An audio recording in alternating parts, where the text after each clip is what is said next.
pessoal, eu sou a Paty e hoje é dia de review de Dr. Stone. Nós vamos falar sobre o episódio número 5, que, gente, esse anime, tipo, eu tô gostando muito dele. A trilha sonora dele é fantástica, os personagens são fantásticos, tudo nele é fantástico. É só isso que eu tenho pra dizer pra vocês, assim, no começo de tudo. E o episódio, ele começou com o flashback do Senku, que a gente viu no outro episódio, ele falando da Yuzuriha, que ela tinha sido a terceira tripulante, que ela fez os bonequinhos, mostrou um pouquinho do Senku criança, quando ele começou a fazer todos os planos lá, todas as engenhocas dele, quando ele conheceu o Taiju. E a gente viu esse flashback um pouquinho alterado pela visão do Shishio dessa vez, do Tsukasa. No episódio anterior, ele falou que se eles tivessem se conhecido 3.700 anos atrás, provavelmente o Senku seria o primeiro amigo dele. Assim, tipo, o primeiro e único, né? Que ele admira muito ele e a gente viu esse flashback pela visão do Shishio, como se ele fosse parte desse grupo. Mostra ele defendendo o Senku dos menininhos lá dos valentões, ele e o Taiju defendendo o Senku. Mostra o Senku fazendo algumas experiências com ele, porque como ele lutava, mostra ele mexendo lá nos eletrodos, ele fazendo algumas experiências. Mostra ele indo buscar os negocinhos pro Senku na loja, enquanto o Taiju e ele ficam esperando lá enquanto ele tá desmontando as coisinhas. Mostra ele, o quarto bonequinho tripulante do foguete do Senku. Só que, infelizmente, isso não aconteceu há 3.700 anos e eles se conheceram apenas agora. E mesmo assim, o Shishio ele desenvolveu um carinho e um respeito muito grande pelo Senku. Só que como ele tem uma ideologia diferente da dele e o Senku ficaria no caminho dele pra ele conquistar, pra ele tornar realidade essa ideologia que ele tem, ele falou: então, já que você não consegue desistir da ciência, eu vou ter que te matar. Só que eu prometo que eu vou fazer de um jeito que você não vai sofrer. E a gente teve lá a cena dele dando a lançada na nuca do Senku, né? Aqui no pescoço dele. E o Senku morrendo. E o Taiju já chegando, gritando: não, pelo amor de Deus, por que você fez isso, sabe? Fica chorando. Aí o Zuriha totalmente em choque com o que aconteceu. E o Shishio lá, ele assim, apesar dele ter feito aquilo, ele gosta muito daquele grupo. Ele gosta dos três. E ele fala: você como amigo dele, eu tenho certeza que ele não sentiu dor, então vocês como bons amigos, dêem um enterro decente pra ele, façam uma homenagem a ele. E o Taiju, ele tá sem acreditar que o Senku morreu, aquela pessoa, ele não acredita, ele nega de todas as formas, ele fala que o Senku não pode ter morrido, que aquilo não ia acontecer, que ele ia reviver a humanidade, que ele não pode ter abandonado eles, e ele fica assim totalmente frustrado. E nessa hora que o Shishio ele fala sobre isso deles darem um descanso, assim, fazerem uma homenagem para o Senku, né, dar um enterro decente, o Taiju, ele simplesmente, ele cerra o punho, assim, e o Shishio, ele fica assim com medo, ele fica receoso, porque ele sabe, como o Taiju foi a primeira pessoa que aguentou um golpe dele, ele já sabe que ele é muito forte. E aí ele fala assim, que enquanto a Yuzuriha pudesse ser utilizada como refém, o Taiju provavelmente não faria nada contra ele. Só que se essa morte do Senku mexeu tanto com ele, assim, que ele seria capaz de ir pra cima dele sem pensar, ele ia ser obrigado a matar ele também. Só que a gente vê na cara dele que ele não quer fazer isso. Ele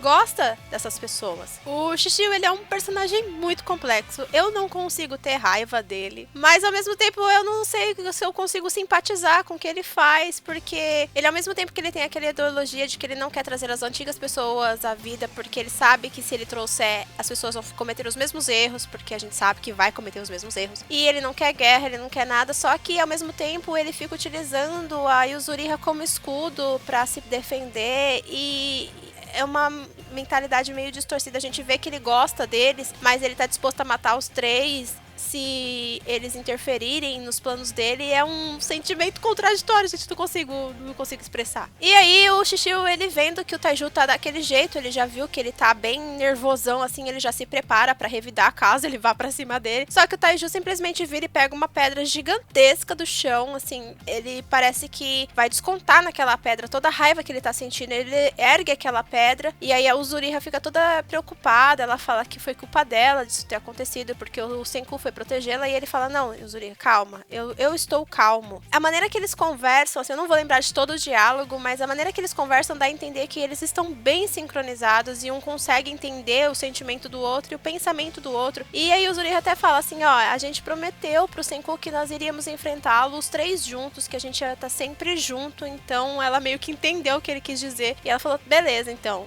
E aí o Taiju, ele pega aquela pedra e joga a pedra pra cima, pro ar. Ele joga a pedra no ar. É claro que isso tudo ocorreu em segundos, né? Mas como a gente precisa ter aquele drama, aquela coisa, pra gente entender todos os movimentos e os passos do que aconteceu, ela aconteceu meio que em câmera lenta. Ele jogou a pedra pro alto, e aí ele tinha pra ele que o Shishio ia desviar, ele ia ver que ele jogou a pedra pro alto, achando que ele ia fazer alguma coisa com a pedra, pra distraí-lo, pra ele ir pra cima do Shishio. Só que o Shishio, ele falou assim, ó, eu sei que você vai fazer isso, então eu vou ficar de olho em você. Só que isso era o plano do Taiju, porque no momento em que o Shishio virasse a atenção dele pra ele, aí o Yuzuriha aproveitou essa deixa e correu em direção à pólvora, né? Que ela lembrou das palavras do Senku, que ele falou que a ciência é pra todo mundo, e ele deixou aquela pólvora como presente pra eles. Ela pegou aquele vaso de pólvora e jogou em cima do Shishio pra distraí-lo. E a gente sabe que essa pólvora, ela não é uma pólvora pura, né? Porque ela foi feita de modo rústico, eles não tinham todos os equipamentos, então ela tinha várias impurezas, inclusive a pirita. Então, quando ele viu aquela pólvora sendo jogada, ele percebeu que era pólvora, só que ele não percebeu a intenção do Taiju. Que o Taiju usou a pólvora pra proteger o corpo do Senku, ele e o Yuzuriha, que eles falaram que iam estar sempre juntos, né? Que iam estar sempre juntos. E aí, quando aquela pedra acertou a pólvora, que estava assim, fez uma nuvem de fumaça, né? Uma nuvem de pólvora, quando ela acertou aquela nuvem,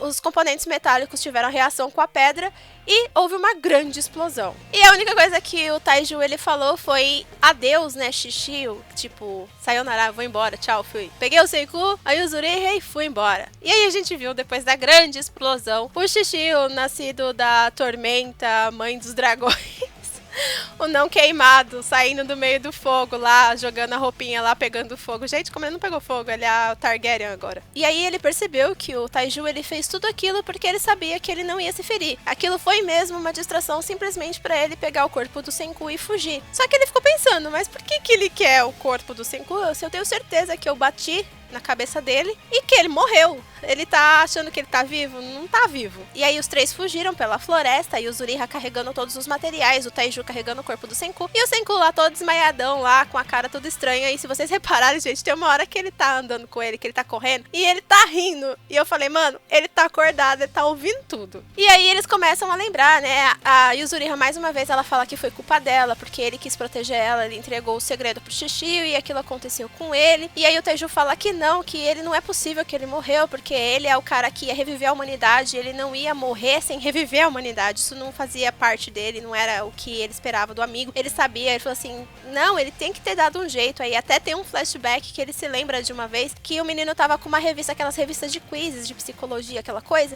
e aí ele perguntou assim, ó, se você tivesse que escolher entre seu amor e o seu amigo, quem você escolheria pra sobreviver se você tivesse que escolher? E aí eles ficaram, tipo, naquela, né, eu não sei, a Yuzuriha, não sei, eu acho que eu ia escolher meu amigo e meu... Não sei, ela, tipo, eles não sabiam responder, porque tanto um quanto o outro era importante pra eles. Aí o Senku simplesmente falou assim, essa revista aí não tá com nada, se fosse eu ia fazer os três sobreviverem. Ele falou, eu ia dar um jeito com a ciência de fazer os três sobreviverem, não tem essa de, tipo, ter que escolher. Vai sobreviver os três e pronto, acabou. E aí todo mundo fica achando ele estranho, ele fala, essa revista tá errada, esses pensamentos estão todos errados, a gente sempre tem uma saída e era isso que eu ia procurar. E aí eles ficaram, assim, com essa ideia na cabeça, ele falou, não é possível que ele morreu e morreu mesmo, tipo, não é possível que ele não pensou em alguma coisa, não é possível que ele tenha morrido mesmo sem deixar alguma coisa pra eles fazerem pra salvar a humanidade. Ele não tava acreditando, ele tava negando de todas as formas. E aí eles param, assim, começa a chover, eles param embaixo de uma árvore, e aí o Taiju vai fazer massagem cardíaca, porque ele acha que o Senku tá vivo, ele quer ajudar de qualquer forma. Ele fala, nem sei se eu tô fazendo certo, mas eu preciso fazer.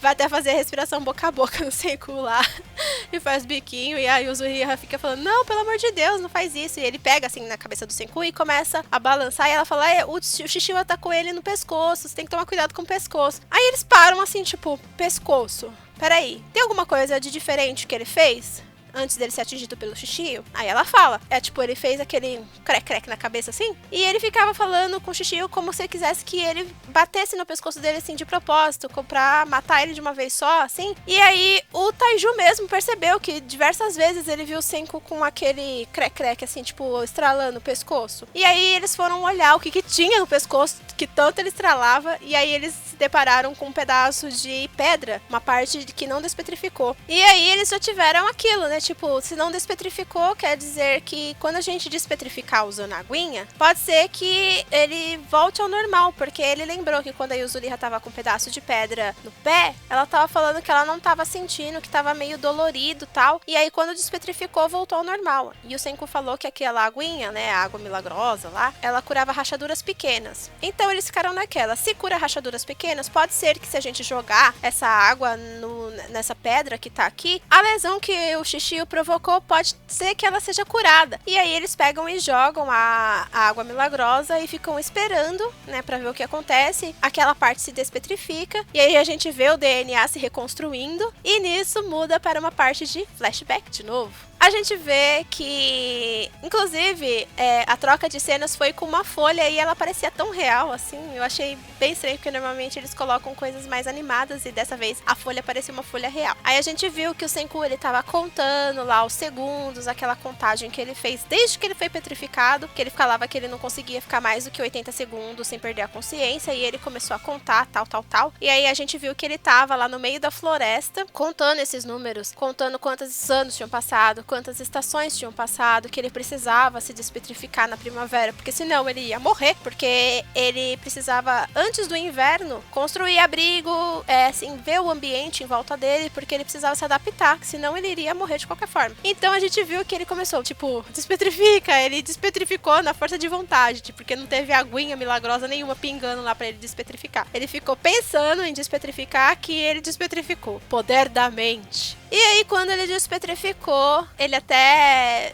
brincou assim, né? A gente vê uma imagem dele. Ah, finalmente despetrifiquei. Ele falou, até parece, né? Se eu fosse o Taiju, provavelmente eu faria isso. Mas eu não tenho energia. Imagina você ficar 3.700 anos petrificado. Eu fico imaginando que na hora que o Taiju despetrificou, se ele não tava com fome, não tava fraco, não tava, tipo, sabe, sentindo tontura, alguma coisa assim. Porque eles ficaram muito tempo parado, muito tempo sem comer, sem nada, tipo, ficaram hibernando lá. Eu acho que a gente pode associar isso com a criogenia, né? Eles ficaram em um processo criogênico lá, só que um processo petrogênico, não sei. Que pra eles, assim, apesar do Senku ter contado, pras pessoas que meio que dormiram, pra eles passou um dia, praticamente, assim, deve ter passado horas. E aí ele despetrificou e começou a perceber, assim, o local. Vamos dar uma analisada no nosso ambiente, vamos avaliar o nosso ambiente. E aí ele percebeu, ele começou, assim, ele marcou o local onde ele tinha petrificado, né, onde ele tinha ficado petrificado. Ele quebrou, assim, ele pegou todas as pedrinhas dele lá, todos os pedaços de pedra do corpo dele e colocou tudo numa craterinha lá, porque ele falou assim que quando ele tivesse a oportunidade e os meios pra investigar, ele ia investigar porque aquilo aconteceu e aquilo seria uma bela de uma evidência pra ele conseguir chegar nisso. E nesse processo o Senku, ele é interrompido por macacos que param assim nos galhos das árvores e começam a olhar pra cara dele sem entender o que tá acontecendo, falando quem é você, o que você tá fazendo aqui. Eles nunca viram uma pessoa daquele jeito, um macaco pelado brilhante daquele jeito. E aí o Senku, ele percebe pelo comportamento dos macacos que ele era o único ser daquele jeito que eles tinham visto em muito tempo. E aí perceberam que ele estava pelado, ele pega algumas folhinhas lá, faz uma sainha de folhas e começa a avaliar o lugar. Aí ele tenta fazer fogo, porque ele sabe que se ele ficar ali no relento sem nada para se aquecer, ele vai morrer de frio. Então ele começa a esfregar lá os gravetos um no outro para tentar fazer o fogo, só que ele não consegue, porque ele não tem habilidade manual para fazer essas coisas. E o macaco fica só observando, tipo, por que ele tá ali esfregando esse graveto há horas e não acontece nada. E aí o Senku fala, né, que tipo, mano, se fosse o Taiju, pela força bruta dele, já tinha acendido uma fogueira. E aí o Yuzuriha, pelo fato dela ser uma menina das artes, assim, dela ser artesã e tal, ela teria habilidades com as mãos que ela já teria acendido o fogo também. E aí ele fala, então isso não vai dar certo, eu vou ter que dar um jeito de fazer isso de outra forma. E aí ele começa a lembrar dos livros que ele leu, das coisas que ele leu quando ele era pequenininho. E ele começa a procurar vários tipos de pedra e começa a lascar essas pedras, começa a fazer vários experimentos tentando afiar essas pedras, até que ele consegue vários instrumentos. Aí dá até aquela coisinha de RPG, assim, né? O humano adquiriu ferramentas. E aí ele fez um machado e alguns utensílios mais, assim, afiados. algumas pedrinhas mais afiadas. Aí com esse machado ele começou a cortar árvores, começou a produzir lenha e com esse instrumento afiado ele conseguiu desfiar algumas fibras das árvores, dos cipós e fazer uma corda. Aí com essa corda ele conseguiu fazer aquele instrumentinho lá que a gente tem de ficar parecendo um arco e flecha. Você fica rodando assim, e ele conseguiu fazer o fogo e os macacos ficaram todos, oh meu Deus, como ele fez isso? Porque eles achavam que ele era somente um macaco diferente deles, que era um macaco pelado, mas eles não sabiam que ele era um humano e que tinha uma inteligência superior. E aí com isso o Senku ele começou a fazer vários utensílios, ele conseguiu construir uma casa para ele conseguiu caçar, ele fez uma armadilha lá de coelho, conseguiu pegar um veado gigante lá, cozinhou o veado, usou o veado para fazer a roupa dele lá, ele tirou a pele do veado e com essa pele ele fez aquela roupa que ele tá vestindo. E os macaquinhos ficaram todos, meu Deus do céu, esse homem fez uma casa, ele tá vestido agora, como assim ele tá vestido? Ele não tá mais brilhando. E o Senku ele aparece e fala, calma aí, agora deixa eu me apresentar pra vocês, né, que vocês estão, eu tô vendo que vocês estão me seguindo, me perseguindo o tempo inteiro, porque estão curiosos por causa da minha pessoa, né, das minhas habilidades. Então deixa eu me apresentar, eu sou o único humano que tem nesse planeta. E sou eu que vou trazer de volta a civilização tecnológica. E esse episódio, ele foi, assim, incrível. A trilha sonora foi incrível. Tudo que aconteceu nele foi incrível. A gente viu que o Senku, assim, os 3 protagonistas que a gente tem e o antagonista, né? Todos os personagens que apareceram até agora, eles têm uma importância muito grande para a história e os 3 protagonistas, eles são incríveis. Tanto o Senku em sua inteligência, o Taiju, que apesar de se mostrar ingênuo e também às vezes um pouco meio que não sabe de nada, ele se mostra uma pessoa muito esperta. A Yuzuriha, cada vez eu me apaixono mais por essa menina, gente, ela é muito fofa, ela é muito esperta, ela é muito... Eu não sei, os 3 trabalhando juntos parece que tem um cérebro só, sabe? Tipo, é um corpo só, um é o cérebro, o outro é o músculo, outro as emoções e tipo, é aquela coisa assim, dá aquela sintonia, gente, e isso é incrível, eu tô amando esse anime por causa disso. E o Shishio também, gente, que apesar dele ser o anti-herói, ele ser o antagonista da história, ele também é uma pessoa muito carismática que você não consegue sentir aquele ódio mortal, mas também você não consegue sentir uma empatia, você fica naquela coisa que eu simpatizo com o que ele fala, mas ao mesmo tempo isso é errado e a gente não sabe de que lado que a gente fica. E no próximo episódio a gente viu que o nome é Duas Nações do Mundo de Pedra, então a gente vê que vai ser 2 polos, né? Provavelmente um polo voltado pro Shishio e o outro polo voltado pro Senku. E tem aquelas pessoas, né, na floresta que a gente viu os 3 sinais de fumaça que a gente ainda não sabe de quem são, a gente só conheceu a menininha lá do